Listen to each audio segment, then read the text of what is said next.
The Rangers took a massive 3 out of 4 in Oakland. They also made a head-scratching trade for a 2023 World Series champ. And the injuring plague continues to absolutely obliterate the Rangers. Talk about all that and more on this episode of Locked On Rangers. Let's get into it. You are Locked On Rangers, your daily Texas Rangers podcast.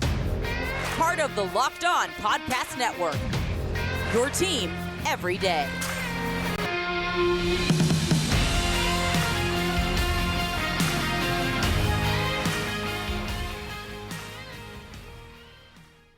You are locked onto the World Series champion Texas Rangers. I'm Bryce Patrick, a cripplingly addicted Texas Rangers fan covering this team for 11 seasons, including all 6 as the founder and host of this podcast. Thank y'all so much for making Locked On Rangers your first listen every single day. If not already, you can follow me on Twitter at Bryce Patrick, follow the show at Locked On Rangers, hit subscribe on your favorite podcasting platform and on YouTube, where the best way you can help grow the show is to comment nearly any single thing below. Now, before we get into the absolutely jam-packed Wednesday that was for your Texas Rangers, this episode is brought to you by Monopoly Go. Game off. We got to talk more about Monopoly Go. This fast-paced game lets you team up with friends for tournaments to unlock awesome prizes like unique stickers for trading, cool playing pieces, and hilarious emojis for taunting your friends. So download Monopoly Go, now free on Google Play or the App Store. Game on. Now, the Rangers took 3 out of 4 in Oakland. They have won 4 straight series. They sit atop the AL West with a 1-game lead over the Seattle Mariners. The Rangers are at 22-17. They have, according to Baseball Reference, a 60.7% chance to make the postseason. Their Pythagorean record is exactly what their regular record is. And it was just probably the most Oakland series of all time, at least that I've been watching and paying close attention, and that jumps into my memory of the forefront, at least the last 15 years. This was just such a very Oakland series, which is to say painful, weird, frustrating, and just completely head-scratchingly bonkers. A 4-game series where the Rangers played 4 games in 3 days, night game on Monday, day game on Tuesday, and then a scheduled doubleheader on Wednesday before the off day that is so incredibly desperately needed today as I am recording this. But the Rangers took 3 out of 4. They did their job, and they emerged while still on top of the ALS, despite the wackiness, despite the injuries, despite the incredibly frustrating wins that happened in this series. I mean, the Rangers, only against the Oakland A's could you score 11 runs in the first 2 innings and it still feel like a frustrating, barely a win, even though the Rangers won by 7 runs on Tuesday. And in this second game of the doubleheader, the Rangers dropped the first one. Michael Lorenzen just did not quite have it in this one. 6 runs for him in 6 innings. But the good news of that first game of this doubleheader, the Rangers only used 2 pitchers, and since they were losing heading into the bottom of the 9th inning, the game was over, and they only had to throw 8 innings of the pitching staff, and they only had to use 2 pitchers. Cole Winn coming in and going a couple of innings did give up 3 runs, I believe all of them on the home run, but, it was fine, because the Rangers were going for a split in this doubleheader. They had Jack Leiter called up for the second game. The Rangers offense was able to break it open a little bit early on in this one, but just a back and forth seesaw event. The Rangers scoring 4 runs in the 3rd, 3 in the 8th, 2 in the 9th inning to just barely hold on with a 1-run win, which when you score 12 runs, you should probably win pretty comfortably. And Jack Leiter's 2 starts have been just bonkers games for the Rangers, but 2 games the Rangers have won in 4-game series to pull out series wins. So some similarities there. And Leiter was not great in this game against the A's. Going into it, I thought, all right, Leiter gives up a lot of home runs and strikes out a lot of guys. And what does this Oakland A's offense do? Well, they strike out a crap ton and they hit a bunch of home runs. So this is either going to go very well or very poorly. And it was just moderately poorly. His defense did let him down again with a couple of unearned runs. In this one, 6 runs total for him in the 4 innings of work, but did not walk anybody. did not walk anybody in 4 innings of work. Just 3 strikeouts, though, which is not what I thought we'd see from Leiter. This is one of the most swinging and missingest teams in baseball, this Oakland A's squad. And apparently, I think we knew this after the 3 home run game, but Shea Langeliers might just be the best hitter on the planet. Well, just against the Rangers, but 7 RBIs for him in this doubleheader. Not just in the series, but in the doubleheader. 7 RBIs for him. He was a single shy of the cycle in the first game of this doubleheader. And then he goes and drives in more runs in this one. Heck, 5 of the A's runs in the first game were driven in by none other than Shea Langeliers, and of the 9 that they scored. So maybe just don't pitch to Shea Langeliers anymore. Just as a general rule, be moderately careful when you're pitching to Shea Langeliers, because that guy just loves hitting against the Rangers. But you know who loves hitting against the A's? It's Marcus freaking Semien, who had an absolutely incredible doubleheader and an exceptional series as well. 3 hits in both legs of the doubleheader, including a solo home run, his 7th of the year, which was hit 112.1 miles an hour off the bat, off of JP Sears. That is the hardest hit ball of his career, at least that has been tracked in the StatCast era. And fun fact, it wasn't the only player who had the hardest hit ball of their career in this doubleheader. In the night game of the doubleheader, or I guess later afternoon, because technically it was 3:30 in Oakland when they started the second game of this doubleheader. Maybe it was 4:30, not entirely sure of my West Coast math and remembering exactly when it started. But Adolis Garcia hit a 116.1 mile an hour double, an RBI double in the second game of this doubleheader. That's not only the hardest hit ball of his career, the hardest hit by any Ranger this season, and maybe even a harder hit than anybody had last year as well. This is an incredibly hard hit, and Adolis has had a lot of really hard hit balls in this series. Also had quite a few strikeouts. It's been a little bit of an all or nothing approach for Adolis the last week or so. Not entirely sure he's 100% healthy, but I think he might be playing through something. Maybe that's just wild speculation. But seeing him go 1 for 5 in this one with 3 strikeouts in the second game of this doubleheader, it just looked like something was a little bit off.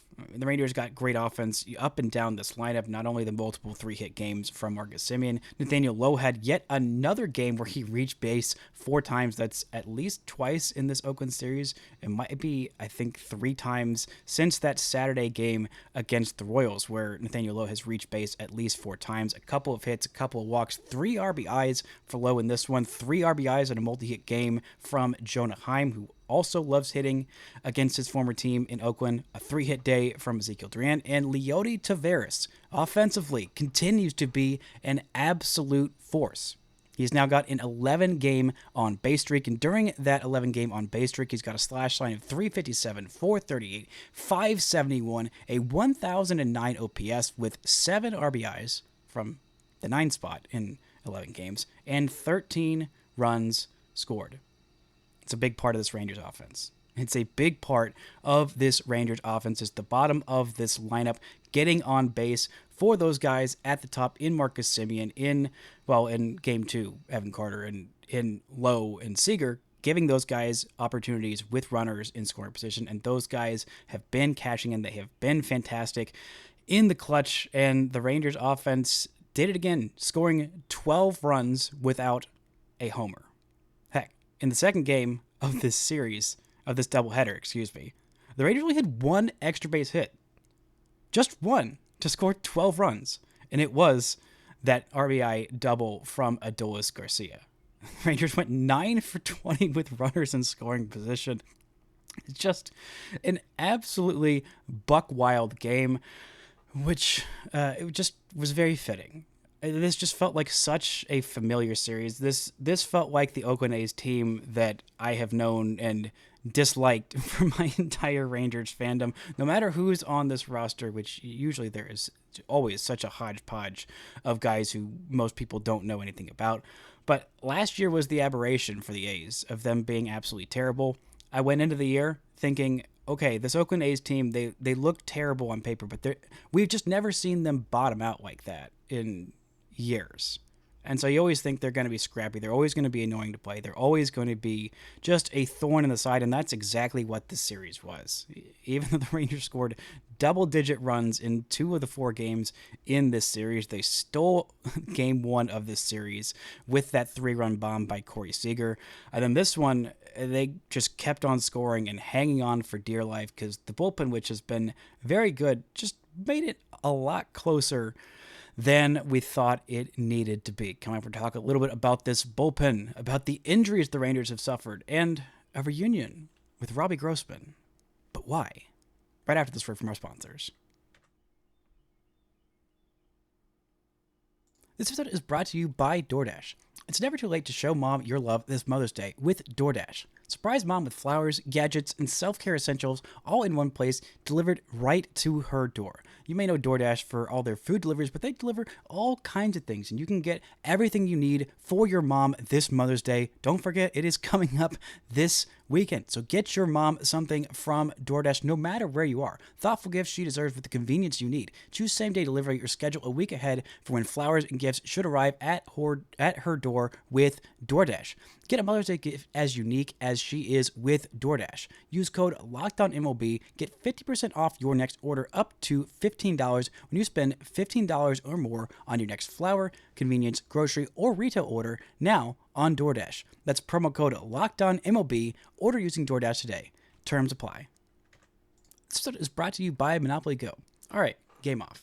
We got to pause to talk about Monopoly Go. I know what you're saying. Flag on the play. You already talked about that. But there's just so much good stuff in this game.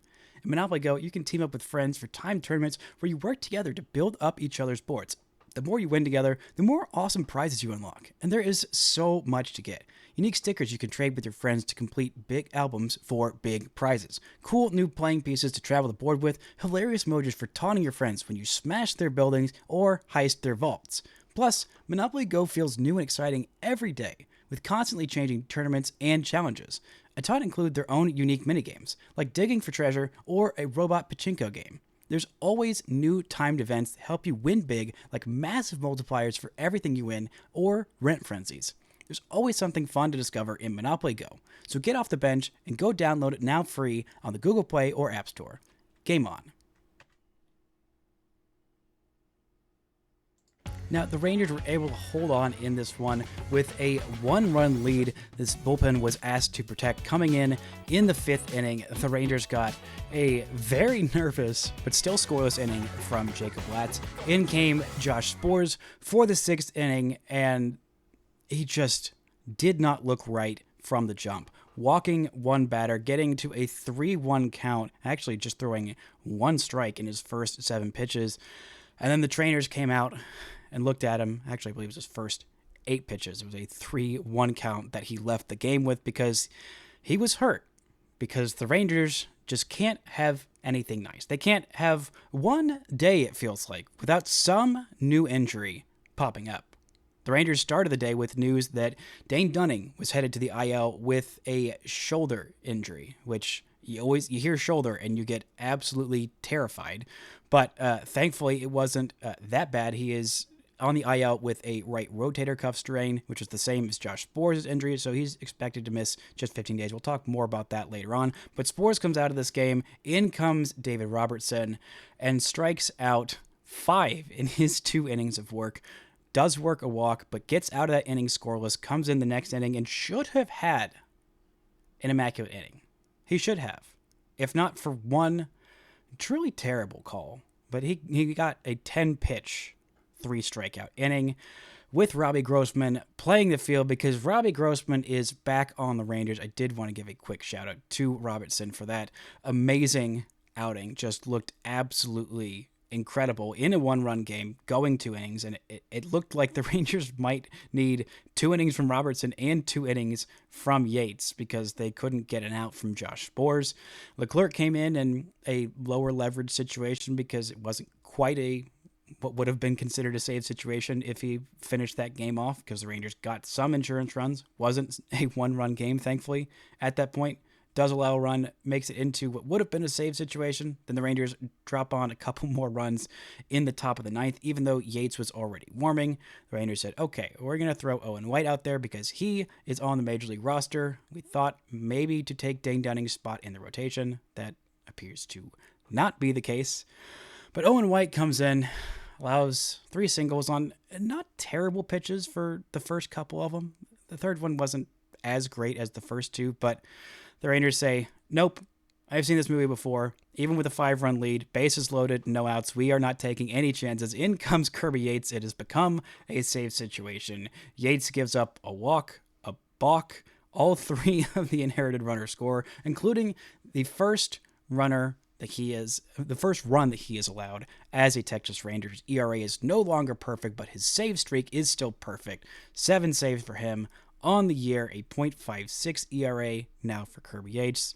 Rangers go into the 9th inning with a 5-run lead, come out with a 1-run win because Kirby Yates, even when he's not perfect, still was enough to get this win. But the Rangers had a new old friend on their team in this one. It took him 1 day to get into the field and to get a plate appearance. Robbie Grossman is back on the Texas Rangers, and it is making me strongly rethink my pledge to never badmouth Robbie Grossman, World Series champion Robbie Grossman, excuse me. It was going to be much easier if he was on the White Sox to not throw strays at Robbie.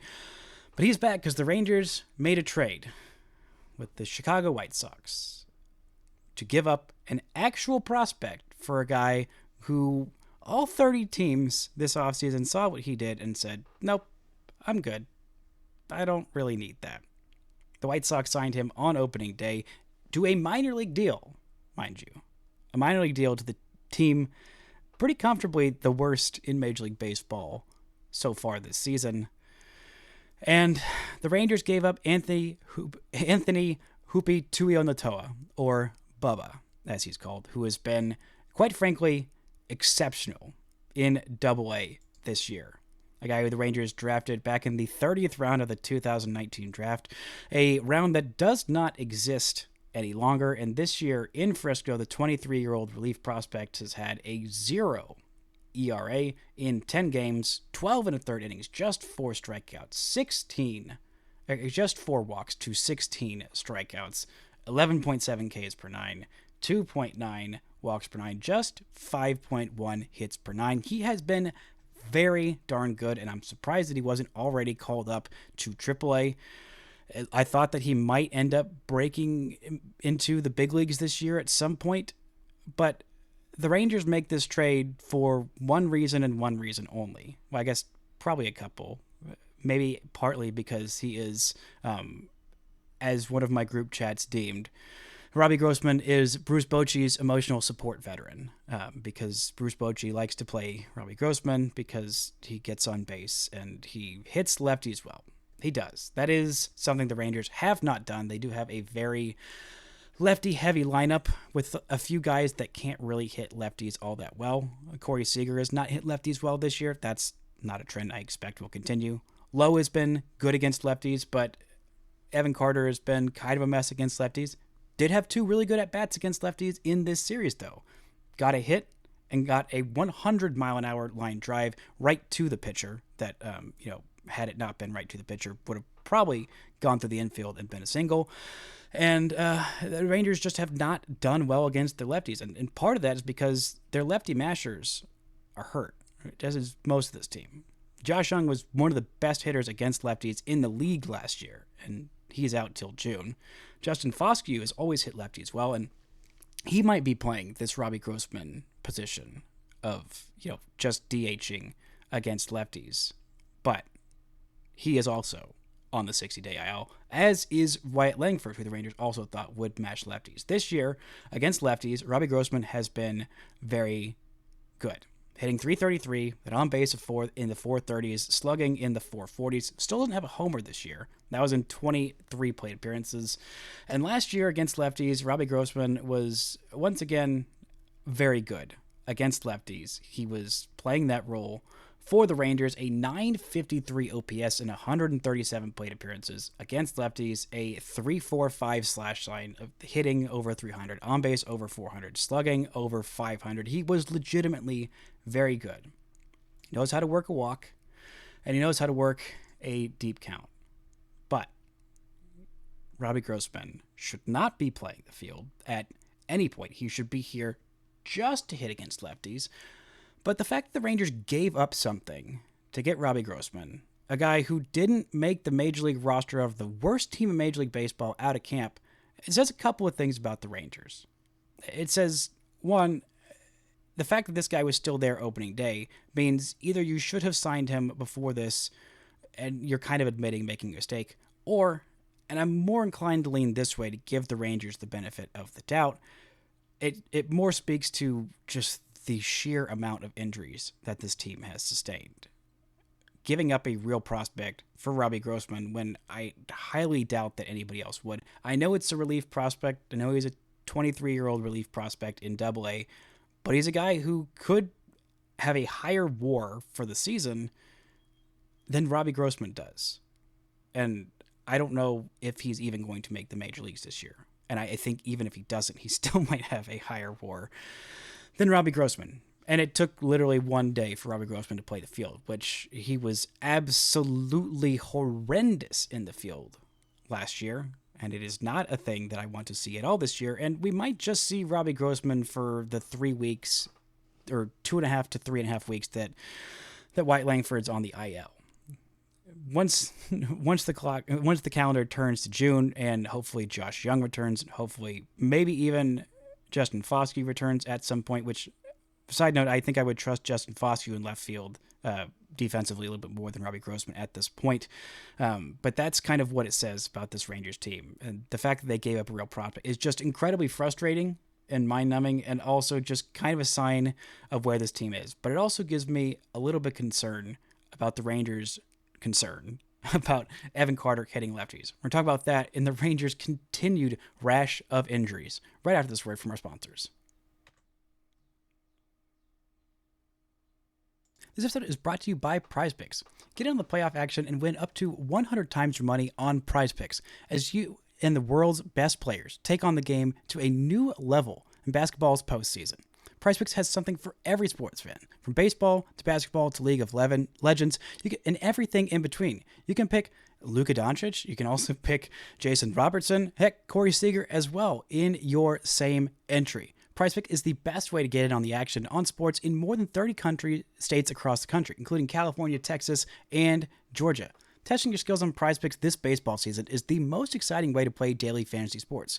If you've got the skills, you can turn $10 into $100 with just a few taps.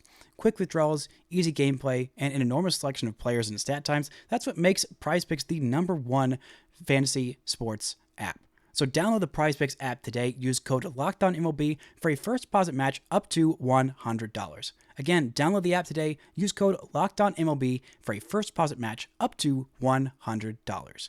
PrizePicks. Pick more, pick less. It's that easy. Now, Robbie Grossman is here to mash against lefties and to play against lefties. And that's fine. And the Rangers honestly needed some help hitting against lefties. But my concern about that, not only giving up a real prospect for a guy on the worst team in Major League Baseball that nobody wanted until opening day, is that it might take away left-handed plate appearances for Evan Carter. And you may be screaming at me that Evan Carter sucks against lefties. And yeah, so far in his big league career, he has. But you got to think about this kid in the long term, over the long haul, because the Rangers definitely can't afford to get short-sighted on the career of Evan Carter, because that's how you turn a guy who was a legitimate massive spark for this team en route to their first ever World Series title, came up just days after his 21st birthday, and has hopefully a long major league career ahead of him. You got to think long term. And to get better, the main hole in Evan Carter's game right now is he is not hitting lefties very well. Did have a hit in the series, and again, like I said, 100-mile-an-hour line drive, but if he's not getting reps against lefties, if he's sitting in games against lefties like Alex Wood, who's not necessarily the toughest lefty in the world, but even if he was, Evan Carter needs to see these lefties, because so far, he just hasn't.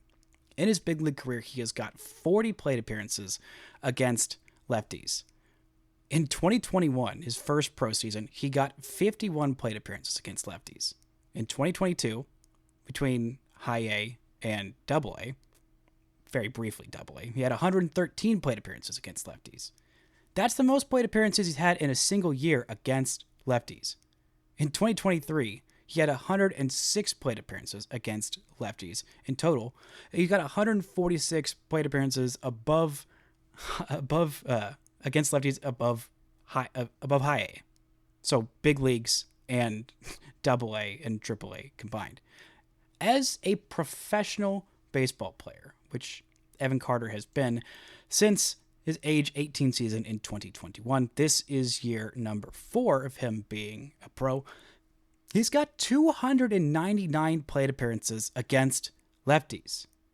He has not seen very many lefties, not even very many good ones, and he needs to see a lot of them so he doesn't end up becoming a platoon player. Because if Evan Carter becomes a platoon player, that goes from perennial all-star to decent starter, marginal starter. I know most pitchers are right-handed, but in order to reach his ceiling or anywhere close to his ceiling, he's got to be at least okay against lefties. He's been great against righties, absolutely great in his big league career. 64 plate appearances, a 365. Actually, this was, what year was this? This was 2023. He was amazing against righties, a 1,238 OPS in 21 games of the big leagues against righties, and a 091 OPS against lefties in the big leagues that year. Against lefties in his big league career, he is now hitting 081, a 231 OPS, so that is going up, but a 984 OPS against righties. He has not had a year where he was particularly great against lefties. Outside of 2021, he only got 51 plate appearances that year, though. Had a 1,033 OPS with a couple of homers. Actually, his only home runs of that year. It was a 32-game year for him because of the back injuries. But then he had a 749 OPS the next year against lefties, and in 2023 as a whole, where he had 106 plate appearances from AA to AAA to the big leagues, he had a 602 OPS against lefties in those 106 plate appearances. So, Evan Carter needs these plate appearances against lefties. Otherwise, he is in danger of his career being definitely not anywhere near as good as the Rangers are hoping.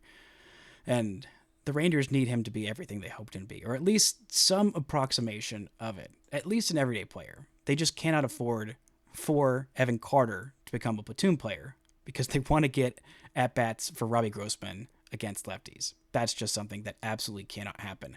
And what also cannot happen is the Rangers getting more injuries. It has just been an absolute barrage of injuries, with Dane Dunning landing on the IL and Josh Sborz leaving the game injured. He left the game with shoulder tightness, according to Bruce Bochy. He'll be reevaluated in Colorado. We'll see if that merits an IL trip. But right now, the Rangers rotation is John Gray, Andrew Heaney, maybe Jose Urena, and Michael Lorenzen. That's 4 guys, because Jack Leiter was sent back down because he was the 27th man for the doubleheader. Owen White's in the big league pen through 1 inning. That was not great, as we discussed in the second game of this doubleheader. But here's what the Rangers' IL rotation looks like right now. It's a pretty fearsome rotation. You got Jacob deGrom leading the way, Nathan Eovaldi, Max Scherzer, Cody Bradford, Tyler Mahle, and Dane Dunning. A 6-man rotation with a lineup of Josh Young, who's on the 60-day IL, Wyatt Langford, and Justin Foscue as the 3 biggies in the lineup on the IL. Actually, the only 3 guys in the lineup on the IL. And then a bullpen of Carson Coleman, Brock Burke, and Austin Pruitt, all on the IL, with everyone but Pruitt in the bullpen IL on the 60-day injured list. So, who are the Rangers going to add to their rotation? The obvious answer seems to be probably Jack Leiter for a little bit. The other options include Johnny Cueto, who hasn't pitched in an organized game just yet. He has been pitching in the Arizona Complex League, building up his arm stamina to throw 100 pitches to be a potential option. He was signed to a minor league deal, so he is still building his way back up. We might honestly see a Johnny Cueto start at some point. He's still probably 3 weeks away from getting fully built up. Then your other options are Jack Leiter, who seems like the likely pick. And then you also, if Jack Leiter has to go to Colorado, that would just be cruel. A guy who gives up a lot of home runs. Granted, it's not a difficult lineup necessarily that the Colorado Rockies are trotting out there, but it is still Coors, and Jack Leiter is prone to the home run ball, and that is the most home run prone park in the major leagues. And then if you want to go off the 40-man roster, you have Adrian Sampson, who has been not great for AAA Round Rock this year. And then you could go with Sean Anderson, who is another option the Rangers could have. Anderson is a 29-year-old who has been in the big leagues before. He has thrown 3 games for Round Rock this year, a 2.12 ERA in 17 innings, so averaging nearly 6 innings per start, 4 walks per night, or 4 walks total in those 17 innings, 18 strikeouts. Might be up for a spot start. I mean, who knows at this point, because the Rangers just have so many freaking injuries. But when are these guys coming back? Well, Nathan Eovaldi is supposed to come back May 18th. That's 7 games away and 2 off days. So probably at least a trip and a half through the rotation. Dane Dunning is supposed to come back May 23rd. That's 11 games and 3 off days. So about 2 to 2.5 to 3 trips through the rotation. Max Scherzer, the best case scenario is that he pitches on Saturday, and then that would put him back in on May 21st. That's 9 games, 2 off days. Bradford supposed to come back May 26th. That's 13 games and 3 off days. That's 3 full trips through the rotation. And so you're going to have to go with some of these guys. You're going to have to go with a couple of starts of Jack Leiter. He may be up as your only option. I mean, it's just such an insane stack of guys that are on the IL. Heck, you look at the 40-man roster, you got Mark Church and Jose Corniel, who are 2 of the few pitchers in the minor leagues on the 40-man roster that aren't 2 of the pitchers that aren't on the IL or the big league roster, and they are also hurt. So the only pitchers that are on the Rangers 40-man roster, the only players who are on the Rangers 40-man roster and in the minors and not hurt at this point, you got Dustin Harris, Jonathan Ornelas, who just got optioned, Sam Huff, Grant Anderson, and Antoine Kelly, who finally got off the IL and has looked pretty darn good. We probably see him at some point soon making his major league debut. But, I mean, you look at the rotation options, and the Rangers I've listed 15 guys that the Rangers have that will be considered for some kind of starting option. You have DeGrom, Eovaldi, Scherzer, Gray, Bradford, Heaney, Malley, Dunning, Lorenzen, Urena, Leiter, Cueto, Owen White, Anderson, Sampson. That's 15 guys. And the Rangers might still have to look past that. You can just never have enough starting pitching. You can never have enough pitching at all. I'm hoping that by June 1st, just survive the month of May, survive the first 2 months. We didn't know how true that was going to be, survive until the injured guys come back, because we didn't know there were going to be so many more injured guys than the big 3 that started the year on the IL. But hopefully a June rotation, if these guys who are supposed to come back at that rate actually do come back. You have a June 1st rotation of Nathan Eovaldi, Max Scherzer, John Gray, Cody Bradford, and then some combination of Heaney or Dunning in that 5 spot. And then you can put Michael Lorenzen in the pen, who hasn't been the most impressive to start this year, but has, again, done a job for the Rangers, given them length in all of his starts, what the Rangers most desperately need. Because if they keep digging this deep in the rotation and having to tax the bullpen this hard and keep suffering these injuries to the bullpen, it is going to put them in a rough spot. But hey, the Rangers still have won 4 straight series. They took 3 out of 4 in Oakland against a very scrappy and annoying Oakland team. Hopefully they can win their 5th straight series on the road in Colorado. I'll be back with Paul of Locked On Rockies to preview that series tomorrow. That's going to do it for today's show. Thank y'all so much for listening and subscribing, and until next time, don't forget to enjoy World Series champion Texas Rangers baseball.